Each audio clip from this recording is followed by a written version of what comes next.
I was a nightmare as a child. My parents were always asking questions. Why is the sky blue? Why are some people rich and some people poor? So I really had this strong sense of justice in the world.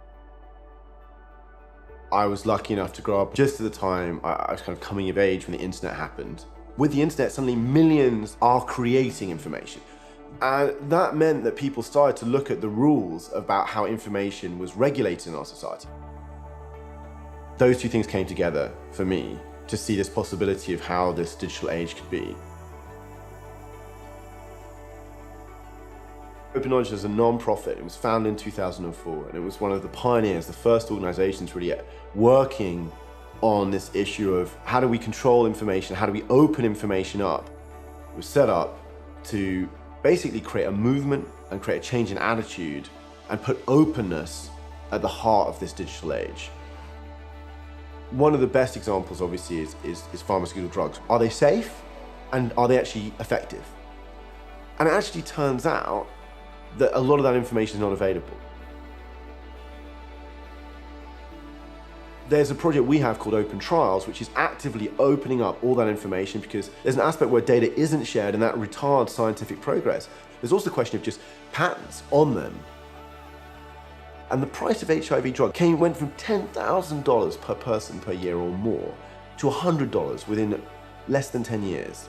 Millions of people owe their lives to the fact that basically they got rid of patents in sub-Saharan Africa in the early 2000s. So it's really crucial to share data more. One of the things that always stuck with me is the story of William Tyndale, who translated the Bible from Latin into English and was executed for that. By opening up the Bible into English for ordinary people in England to read rather than just priests, he really empowered people and with the understanding or the tools to change their own lives and their own society.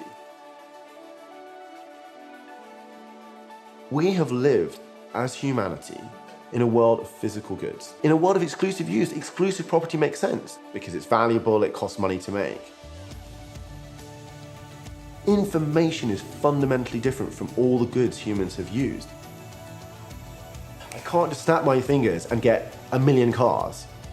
I can snap my fingers and have 1 million copies of Shakespeare. And that changes the rules of the game.